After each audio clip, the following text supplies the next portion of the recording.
Hello, welcome to Aspire Unboxed, the podcast where we talk about CRM, technologies, and anything else that takes our fancy and leads us down the garden path to everything else. Our first guest of the podcast will be Dan Orton, and he's the head of Alliances and Customer Success. So, everybody, welcome, Dan. Morning. How are we doing? It's very hot today, isn't it? Oh, very hot, yeah. I'm suffering a bit with my hay fever today. Yeah, me so too. apologies for that. Yeah, it's fine. These are the red eyes. So can you tell us about yourself, Dan, and what you do for us at Aspire? Yeah, sure. So I'm Dan Orton. I head up customer success here. So in short, my role is to work closely with the clients and the team here at Aspire in terms of making sure that from any sort of technology build perspective, we are on song in terms of what the outcomes are. Okay, so not necessarily how the build happens and what that's about. That's for the technical consultants to do. Yeah. I work closely with the business owners and the business leaders to make sure that we're all on track for what the output is and what the return on investment looks like. Yeah. Aside from that, our existing customers, I'm working with constantly on strategy and to make sure that if there's any challenges in the organisation from a technology perspective, that we can talk about those, highlight any issues, and work together in terms of making sure that we take those challenges away. Indeed, and you do work fairly closely with me in marketing and Jim in marketing as well. And that's to enable us to be able to positively communicate our services and things as well to Salesforce as well as customers. So I mean in the space, I've noticed that particularly around other providers, they're very technical orientated, which is great, and they're good at what they do, they're good at what they build. However, they're not very sort of business focused. Yeah, a commercial focused side of it.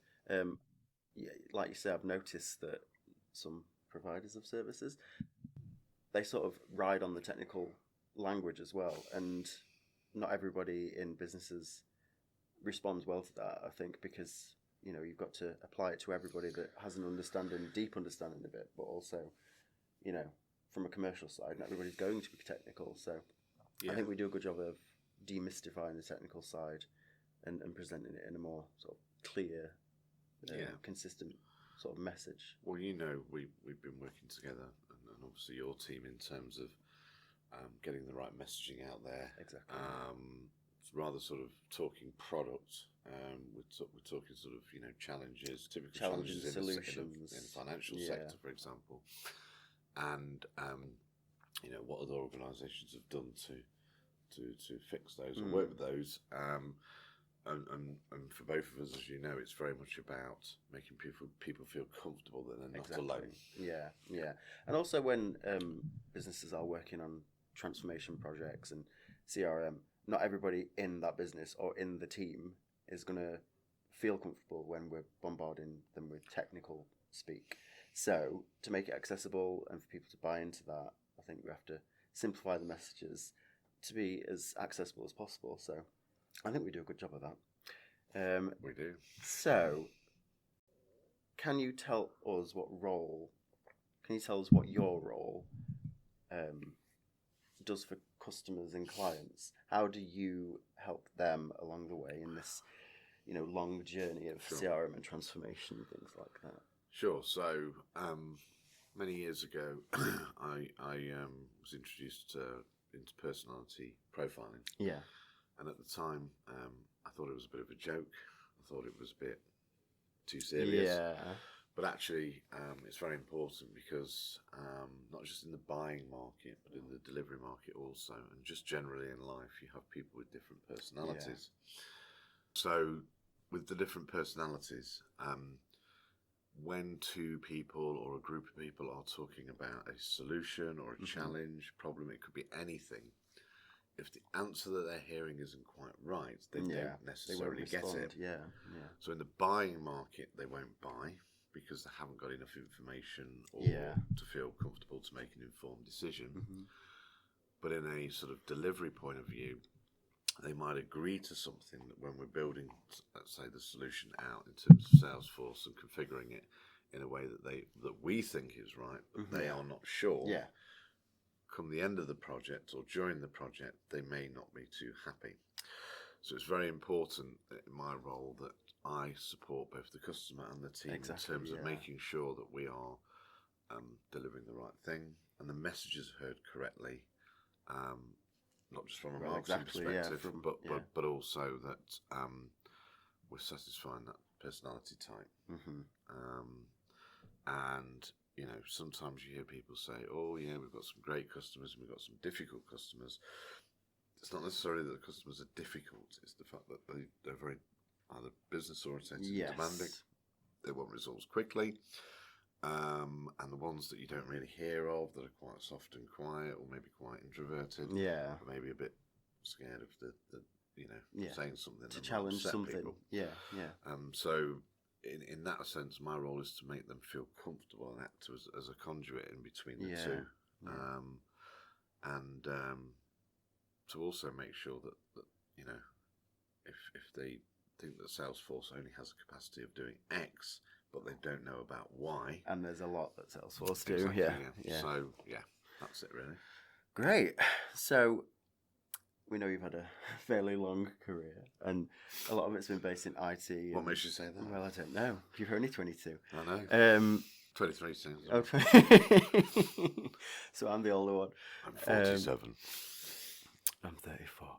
Oh, yeah, I thought you were a lot older than that. Did you? No, I'm joking, sorry. It's just the lack of filler. You're just not used to seeing it. Can you give us a career highlight? Oh, wow. Crikey. There's been so many. At the top of the summit. Yes. I mean, that is one. I know that when we were, I first joined the business 4.5 years ago, there was only, a few of us in the business. And, you looked at these different sort of Salesforce consultancies, our competitors, of course, and you sort of see them moving and shaking and growing at different events and stuff. And it was very clear that, how would we get there? And it was about doing the right things, hiring the right people. And I suppose the career high was, getting from, we had like, sort of bridge partnership status, which was, I guess, the old bronze type. Accreditation or silver potentially. So for me, being a year to 2 years ahead on Crest and then now Summit, of course, was recently. So that's definitely one career high.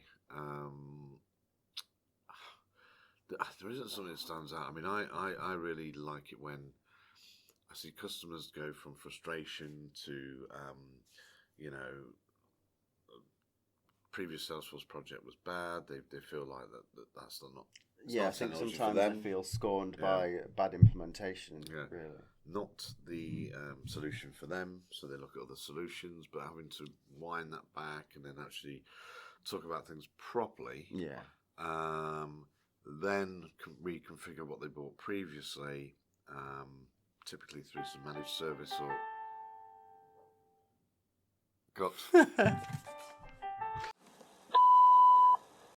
So whether it be managed service or a one-time piece of work, taking this stage prospect into a customer that's probably had a fairly poor implementation, and then actually speaking to them some months later, and them thanking you for getting involved and actually helping them deliver real results. Exactly, and that's for me.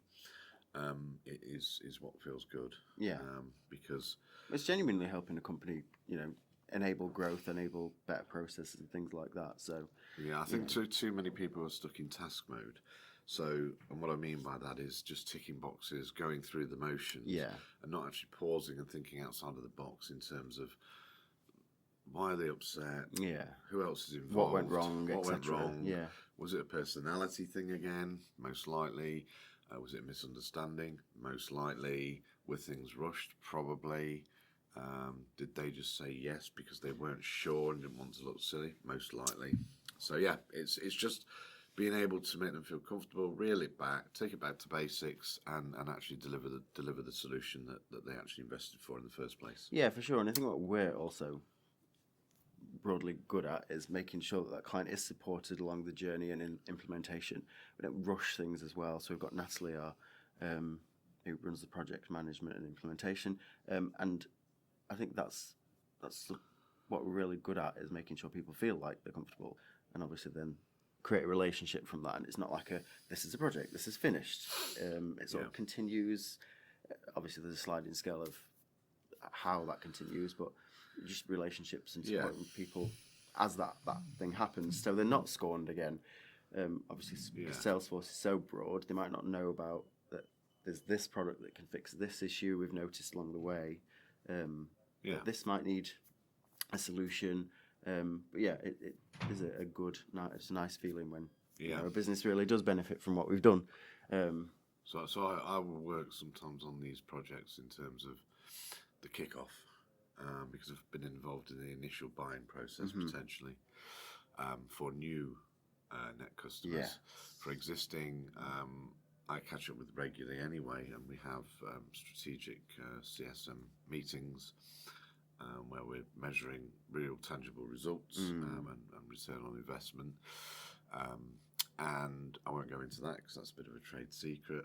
Sometimes people ask me, they're like, "Oh, what tools are you using for this? And what are you doing for that?" And I'm like, "You don't need to know. I'm not going to tell you that." But it's important because they, we want them to And they renew. value that. They want to renew.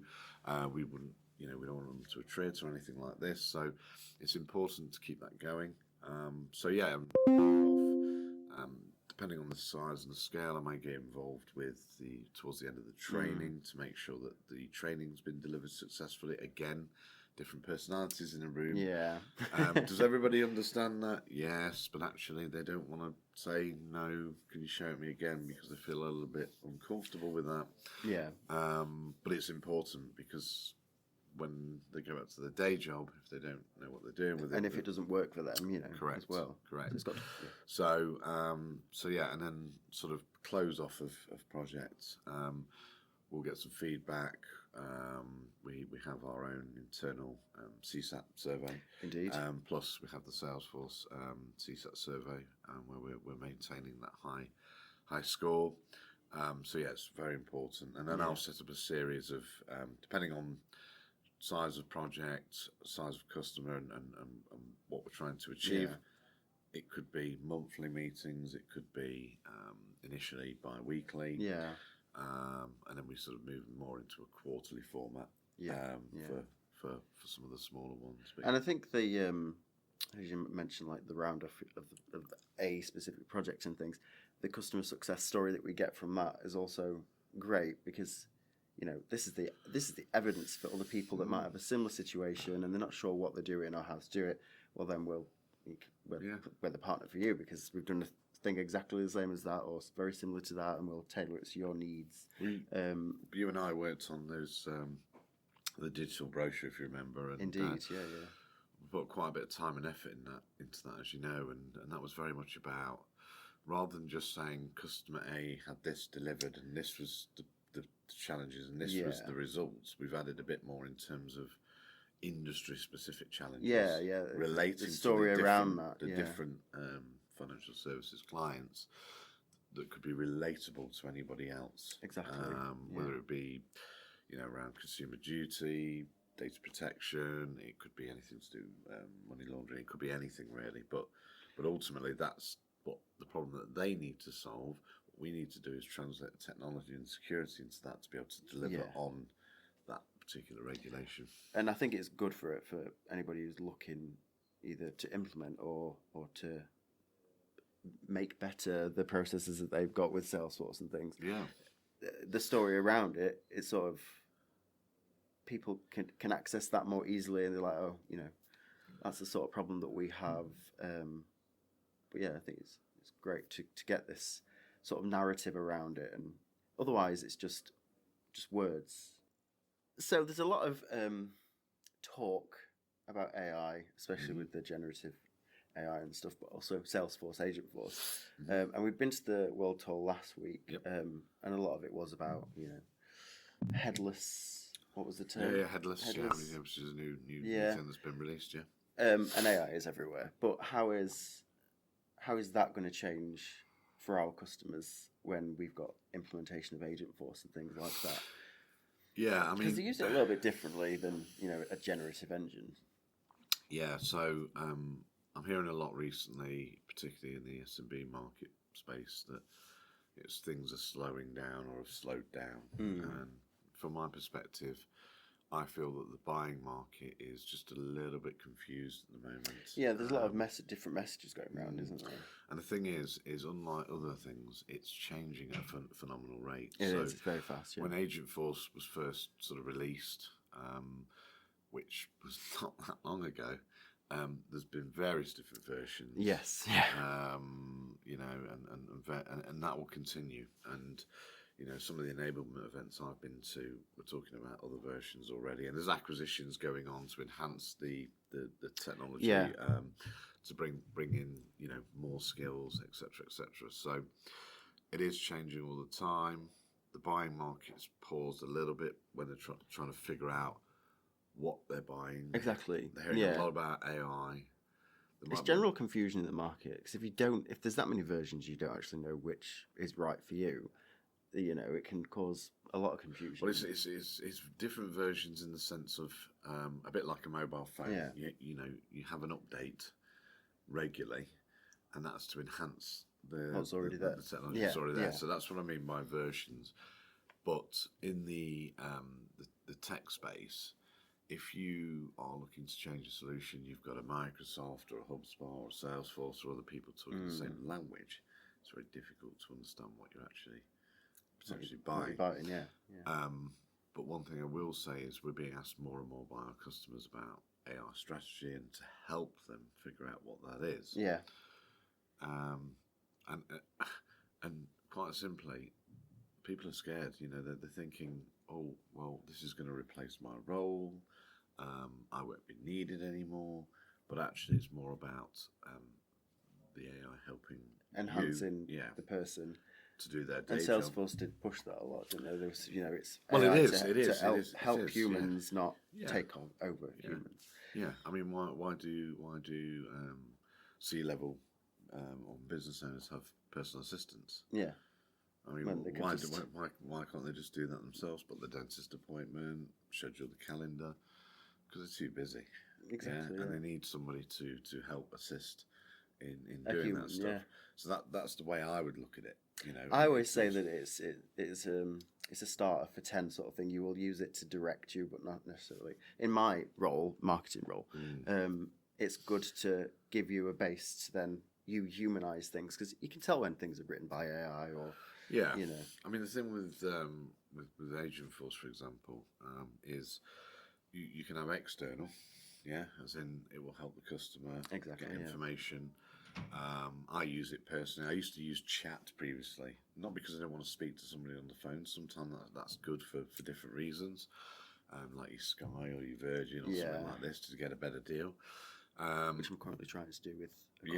But recently, you know, I've used you know, AI in terms of businesses to evaluate my gas and electricity and various other things. It's been very quick indeed. Internally, if you think about sales teams, reports, delivery teams, whatever it might be, you can use the AI to get information very quickly, pull up reports very quickly. It sort of consolidates what you need to know, doesn't it? And with the right connectors, you can connect up to other applications and pull that information into Salesforce. So it gives a 360 you know, piece on in terms of single source of truth. So that then enhances the teams both internally and externally in terms of getting that information quicker and it being accurate and correct. Yeah, they did a demo at World Tour, and it was in, is it natural language, where you can type it as you would say it, and it will present you with a dashboard and everything you need to know, so there's nothing distracting you there. So that's a great sort of whereas normally you might go off, look through spreadsheets or look through different systems. And there'd be multiple avenues to get that information, and you need to pull it all together, whereas that was just given exactly what you need. Correct. And you've asked it in natural language. So good. Yeah, that's great.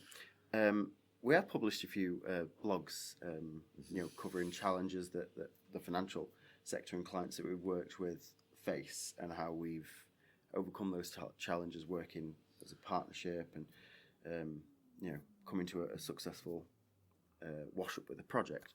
Can you think of any example recently where we've done that for a client, probably in the past year, and successfully completed the project and transformed their business to enable success? I can think of one client that we worked with for many years in the financial services space. Again, a bit like us really, started off very small, and over time, brought in people that work for sort of similar organisations and businesses. I think the important thing there was that the 2 or 3 people that were involved in the leadership at the time there were very much had worked for organisations that they were okay, but they weren't that successful, and I think they got frustrated in those organisations and wanted to do something themselves and do it better. So to be part of that journey, and to see them go all those years through into being probably the market, if not the market leader now in that space, was very good. And there's been ups and downs, just like in any business. Every relationship. Yeah. But we've always been by their side. Night a true partner. Literally a true partner. And also night and day in some circumstances, because the thing that a lot of people don't understand about certain organisations and businesses in the technology space is downtime can't be a thing. Exactly, yeah.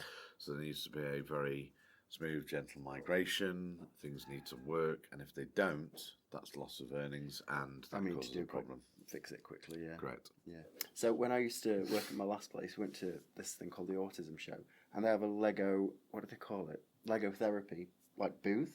So you can go and just build Lego, because it's really good for sensory, but compartmentalizing things. So once you start building a set, you either go with a bricks where you just build anything, or you've got to look at what you're building and concentrate, and it's really good for mental health and concentration and things like that. I mean, I started it in lockdown, COVID. But it's one of those toys, isn't it? A bit like the Rubik's Cube that will never go away. Never go away. Have you seen what they've started doing with some of the Star Wars sets? They've got like these clear bricks, and you put the brick near an NFC chip on something like another set, and it'll sort of make noises, it'll flash.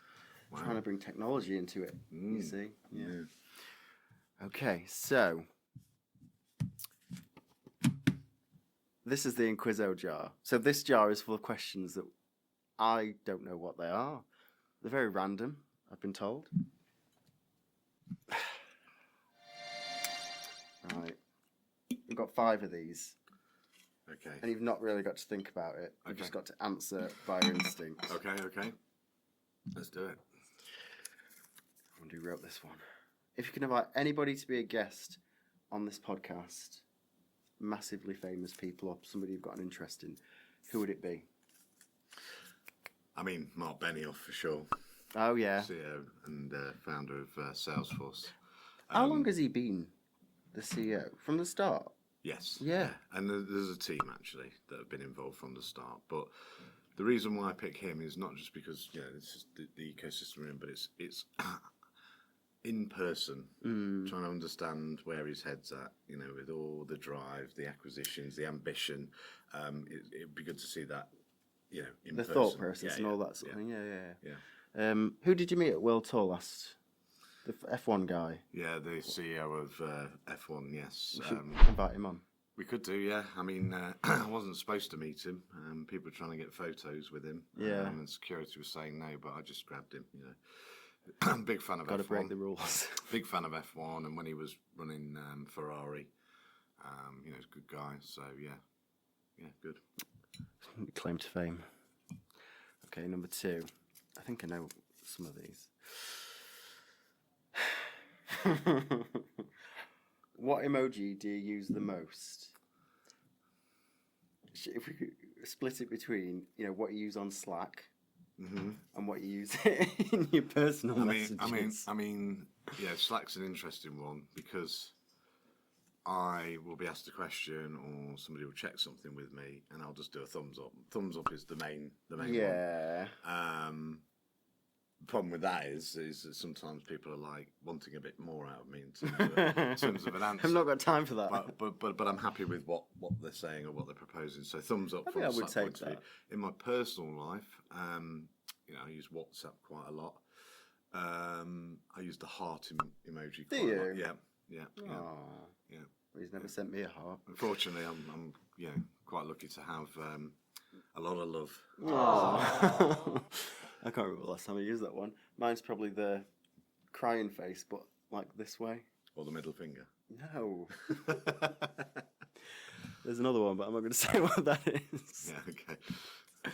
And then on Slack, it's probably thumbs up as well. Or tick. Tick. What is something that doesn't matter, but you can't help but get frustrated about it? Oh, God. Yeah, well, people reading emails, taking in the information, and then not really replying to answer other things. Or not replying at all. I mean, look, people are busy, right? So you don't expect. You can react though now, can't you, to emails? You can. So you've acknowledged receipt. You can. I do that all the time. But that's what definitely a pet hate of mine, because you need certain answers to certain things, and this could be internally, externally, whatever. And that's that. And the other thing is, if you take Slack or even WhatsApp, for example, I'm not one for long-winded messages with questions, but when you get this, hello, one message, how are you, another message. Do you not like that? Can I ask you a question? Another I message. think it's a stream of consciousness. Yeah, but when you are focusing or something, and yes, you can mute and do all that kind of stuff. When you're getting constant. When you engage with something, because it's important, you're just like, can we just get to the question? Again, that's my personality, right? So cut to the good stuff. So just write it, and if not, draft it and just finish it off later. I'm the person you hate. No, I don't hate anyone. I said it's something I don't like. I don't. Do you know what used to get me? And it still kind of does, but I've learnt to not. On Facebook when people use where, there, in the wrong word. Yeah. It really. Or that shorthand, be right back, and all that kind of stuff. I still receive some of those, even from my eldest son. I'm like, I don't know what this means. I have to Google it to find out. It's all this like, I don't know, I'm going to show my age, but like these Gen Zers, like Riz and all that, just say charisma, like spell it if you can. Yep. Probably can't spell it. Yep. Final one from the Inquiz-O-Jar.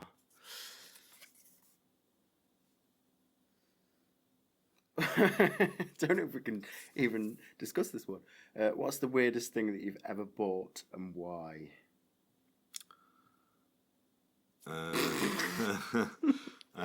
Keep it PC. I was going to say, I'm not. There isn't a pass option either. Yeah. What's the weirdest thing? I'll keep this very. A few ideas came to my head, but I'm not going to bring that up because there'll probably be trouble if I do. I think weirdest. Did you say the weirdest thing? The weirdest thing that I ever bought. I don't buy weird things. I played a trick on a friend once, which was just before his wedding. Yeah. Which actually caused a lot of trouble. Oh. I bought it. And I actually... Oh, sorry, we're meant to keep this clean, aren't we? It was for the stag do. Yeah. Right. However, I'd forgot to bring it for the stag do. Okay. But decided to leave it in his house garden. But unfortunately, his wife-to-be came home before him, and it raised a few eyebrows, asked a few questions. And actually, I don't think she quite believed it was me to start with. Yeah, you're just like the misdirection. Yeah, and at the time I was concerned it might blow over into next door's. God, can you imagine waking up to that? Yeah. It's like only falls an horse. I'm not sure we're going to be able to use this. No, I think it's fine.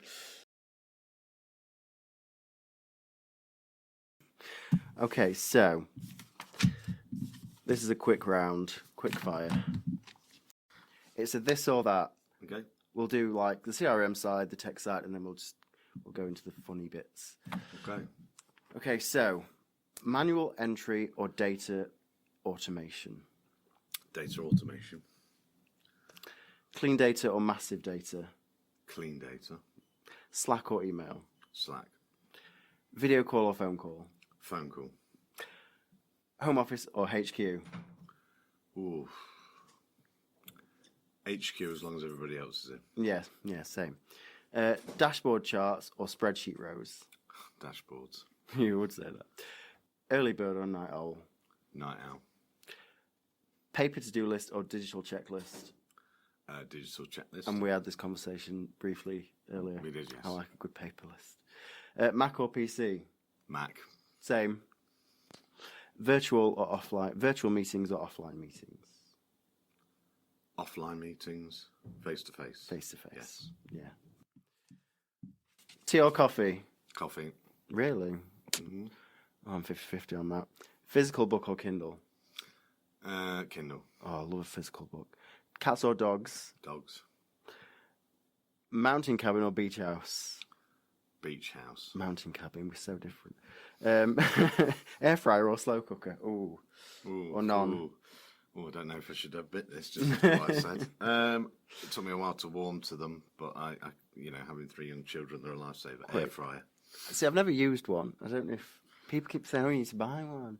I enjoy cooking, like I'm going to call it manual cooking, in an oven or a grill or a pan. Podcast or playlist? Playlist. I'll say both. Different things for different times. Undo button in real life or pause button in real life? Pause button in real life. Yeah, I'd love that. I'd keep it on. It's like that filming clip. So many things I need to do sometimes. I Just like pause it for a minute bit. and- The thing is, though, I'd pause it and forget and just live life around it. Flying or teleporting? Physical flying, if we could fly as a person. Right. Teleport. Oh, I'd fly. I'd love to fly. Less energy. I suppose. Streaming or CDs? Or vinyl? Oh, vinyl. Definitely. Yeah, same. Although I do stream. Cassette tapes or vinyl? Vinyl again. Cassette tapes are coming back, aren't they? I mean, there's Are they? Yeah. All right. You know when somebody I've releases still a new got a box of album? them, so I might. I know I have. Dust them off and get them out. Oddly, have you ever smelt like old tapes? Yes, I love the smell of old tapes. Yeah. We're at Zach's dad's the weekend for Father's Day, and his dad had found this CRT telly with a built-in video player. So he shoved this random VHS in, and it was like my partner and his family at Christmas, and he was naughty. Well, here's an interesting fact just on that subject. So, cassettes definitely VHS. Over time, they just fade and die. They do. So, if people have got the family VHSs from years ago, you can buy the gear from Amazon to transfer them, or you can pay somebody else to do it. We did that with all of ours because one or two that we put on, even though the heads on the VHS were clean and everything else, just was It was fading. the same thing. So it was like really flickering. You could barely tell what it was. You could hear it clearly. But I was like, we need to like upscale. But also the ones where you used to record like Coronation Street or Emmerdale and all that, where they've been re-recorded over. Yeah, and you get half a thing. If you put them on now, you can actually see a bit of everything. Yeah. God, nostalgia. TV series or film? Film. I ain't got the time for the series. Yeah, you can binge watch it though, can't you? No. No, okay. No. Home or cinema? Cinema. I don't go that often, but when I do, I really enjoy it. We started to go more often to the cinema, but it just irritates me. Other people crunching and munching, and you always get them. Well, I went and saw the Michael Jackson movie Same, recently, yeah. and I'm sorry, but watching that at home, even with surround sound like I have, because I watched it with my kids at the weekend, just not the same. We did 4DX for Michael Jackson, and it's like, Billie Jean. Yeah, exactly. Pasta or rice? Pasta. I can see that. And that ends the first podcast. Does it? Congrats to us. Done. Thanks for listening or tuning into our first episode and watching it if you're on our YouTube. Remember to like, subscribe, and maybe give us a share. That would be good. Keep your eyes peeled for episode 2, where we'll have another special guest. Thank you.